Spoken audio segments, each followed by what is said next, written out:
Shalom aleihim, Besem Yeshua Hamashiach, salam sejahtera di dalam nama Tuhan Yesus Kristus. Bersama saya, Pendeta Henry Tandianta, Master of Bibliology Study. Kali ini akan membahas sebuah tema begini ya. Tidak ada rasul baptisan BARK ya. Tidak ada rasul-rasul yang baptisan Bapa, Anak, Roh Kudus, tidak ada. Ingat saudara, kalau disebut rasul itu Yesusnya sudah naik ke surga. Kalau Yesus masih jadi manusia disebut murid.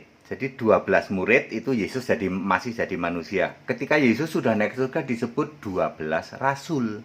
Makanya ada kisah para rasul, tidak ada kisah para murid. Ya saudara ya. Tidak ada rasul yang baptisan Bapa, Anak, Roh Kudus ya. Dulu ketika masih jadi murid, kan berarti Yesusnya masih jadi manusia. Maka para rasul melakukan baptisan dalam nama Bapa dan Anak dan Roh Kudus seperti yang ditunjukkan Yesus, diminta oleh Yesus di dalam Matius 28 ayat 19. Jadi betul ya Pak? Betul. Yohanes 3 ayat 22. Yesus juga membaptis. Siapa yang dibaptis Yesus? Ya ke-12 murid itu. Semua dibaptis oleh Yesus. Cara baptisnya gimana Pak? Di Sungai Yordan ya, nyemplung, terus berdiri, ditenggelamin gini, duduk, berdiri lagi, berdiri, duduk, berdiri lagi dalam nama Bapa dan Anak dan Roh Kudus. Pasti Pak, pasti. Kan Yesusnya masih jadi manusia. Ya. Demikian pula di dalam Yohanes 4 ayat 1. Rasul-rasul juga membaptis. Kok rasul? Murid. Kan Yesus masih jadi manusia itu masih disebut murid. Murid-murid juga membaptis. Siapa yang dibaptis oleh 12 murid? Ya murid-murid yang lain. Kan ada 70 murid nanti di dalam Lukas pasal 10. Ya. Salah satu muridnya adalah Stefanus. Ya. Stefanus termasuk dari 70 murid itu. Dan 7 orang yang dipilih kelompoknya Stefanus itu sebagai diaken itu, pelayan meja itu adalah salah satu dari tujuh orang dari 70 ya. Murid juga membaptis murid yang lain di dalam Yohanes 4 ayat 1. Caranya sama, berdiri di sungai, terus diteken, terus berdiri lagi dalam nama Bapa dan Anak dan Roh Kudus. Pasti enggak Pak? Pasti. Ya. Itu dulu waktu masih jadi murid. Lalu ketika Yesus naik ke surga, Yesus ninggal pesen begini, murid-muridku, nanti kamu doa kepadaku ya. Ya, jangan lagi kepada Bapa. Lalu Yesus bercerita, aku juga enggak doa kepada Bapa lagi. Ya. Aku kan datang dari Bapa, aku mau balik kepada Bapa gitu. Murid-murid tahu, oh ngerti sekarang saya. Kami tahu Yesus engkau adalah anak Allah gitu. Datang dari Bapa kiasan kembali kepada Bapa kekal, yaitu dirinya sendiri, Yesus sendiri. Ketika para murid sudah tahu bahwa oh Yesus nanti balik ke surga sebagai Allah, lalu para murid tidak lagi doa Bapa kami, termasuk baptisan, tidak lagi baptisan Bapa, Anak, Roh Kudus. Maka Kisah 2 ayat 38 dan Kisah 10 ayat 48, baptisan itu dalam nama Yesus Kristus. Kisah 8 ayat 16, Kisah 19 ayat 5, baptisan itu dalam nama Tuhan Yesus. Semua baptisan dilakukan secara selam, nyemplung dua-duanya seperti Filipus dan Sida-Sida di dalam Kisah 8 ayat 38. Kemudian telentang lalu dibangkitkan lagi sebagai lambang mati dan bangkit bersama Kristus, Roma 6 ayat 3 dan 4. Ya, di dalam nama Yesus Kristus boleh, di dalam nama Tuhan Yesus boleh.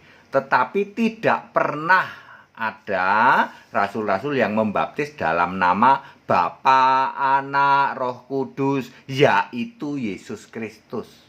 Tidak pernah ada. Sepertinya kan komplit, Pak. Iya, komplit salah. Ya, itu komplit salah ya. Tidak ada pula yang membaptis dalam nama Allah Bapa, Allah Anak, Allah Roh Kudus maupun Allah Putra ya. Allah Bapa, Allah Putra, Allah Roh Kudus, Allah Bapa, Allah Anak, Allah Roh Kudus, Bapa, Anak, Roh Kudus, tidak pernah ada rasul-rasul membaptis itu ya. Dan tidak pernah ada percik, tidak pernah ada, baptis bayi tidak pernah ada ya. Ya. Rasul-rasul tidak lagi melakukan itu ya setelah Yesus naik ke surga. Oke, terus gimana Pak kalau kita sekarang masih melakukan itu? Kembali lagi ke 2 Timotius 4 ayat 4. Janganlah telingamu ini ya toh, kamu buka untuk dongeng-dongeng dan ajaran-ajaran manusia yang ada di Markus 7 ayat 7. Percuma kamu beribadah kepadaku, ajaranmu perintah manusia. Ya toh, baptis percik, baptis bayi, ya toh, baptis dalam nama Bapa, Anak, Roh Kudus yaitu Yesus Kristus, itu perintah manusia. Rasul-rasul aja nggak pernah nyuruh. Rasul-rasul nggak pernah ngasih contoh. Rasul-rasul ngasih contohnya baptisan dalam nama Yesus Kristus boleh, dalam nama Tuhan Yesus boleh. Lalu Anda nyontoh siapa dong? Rasulmu siapa? Rasul kamu Tertulianus, Pak. Tertulianus bukan murid Yesus, bukan rasul, bukan nabi. John Calvin, apalagi John Calvin bukan rasul, bukan nabi, bukan murid Yesus. Lah ini yang rasul-rasul aja sudah ngasih contoh kok kalian tidak turutin. Apa Pak efeknya kalau kami baptisnya masih Bapa, Anak, Roh Kudus? Ya kamu tidak tertulis namamu di dalam kitab kehidupan. Yohanes 3 ayat 5, orang itu harus dilahirkan kembali dari air dan roh. Air itu artinya baptisan yang benar tadi, dewasa di atas 12 tahun ya, dewasa selam telentang dalam nama Yesus Kristus ya. Kemudian harus baptis roh, Yohanes 1 ayat 33, itu Yesus sendiri ya. Dulu Petrus ya, Yohanes sama Paulus bisa tumpang tangan terima Roh Kudus, tapi kita janganlah ya. Kita beda levelnya dengan Petrus, beda level dengan Paulus ya. Paulus itu khusus ya, Petrus juga kepala rasul ya. Kita ini sudahlah, kembalikan baptisan Roh Kudus itu wewenangnya Yesus di dalam Yohanes 1 ayat 33. Udah, itu paling benar ya. Kita jangan mengkudeta haknya Yesus ya. Jadi tugas kita adalah membaptis secara selam benar Alkitabiah, maka kamu bisa masuk surga. Wahyu 21 ayat 27 maupun 20 ayat 15, hanya orang yang namanya tertulis dalam kitab kehidupan bisa masuk surga. Berarti orang yang dibaptis dengan benar tertulis dong dalam kitab kehidupan. Yes. Ya, makanya Yesus mengatakan di dalam Lukas 13 ayat 27, sorry ya, aku nggak tahu dari mana kamu datang. Tak lihat-lihat di kitab kehidupan nggak ada. Ya, syarat mutlak masuk surga itu harus nama kita tertulis dalam kitab kehidupan. Entry point-nya, pintu masuknya adalah baptisan.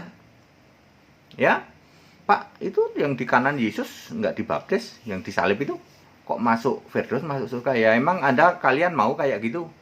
Dihukum mati dulu, mau ditembak ini, terus beberapa detik sebelum mau ditembak baru percaya Yesus, nggak apa-apa, Anda tetap diselamatkan ya. Tapi jangan percaya Bapa. Kalau percaya Bapa nggak selamat ya. Percaya Yesus itu yang selamat ya. Baik, kalau Anda sekarang masih melakukan baptisan Bapa, Anak, Roh Kudus, berarti itu bukan ajaran rasul, bukan teladan rasul, maka Anda sesuai dengan 2 Timotius 4 ayat 4 itu cuman ajaran-ajaran manusia, dongeng ya. Maupun Markus 7 ayat 7, yaitu ajaran manusia itu cuma dongeng-dongeng ya. Rasul nggak nyuruh, rasul nggak ngasih teladan ya.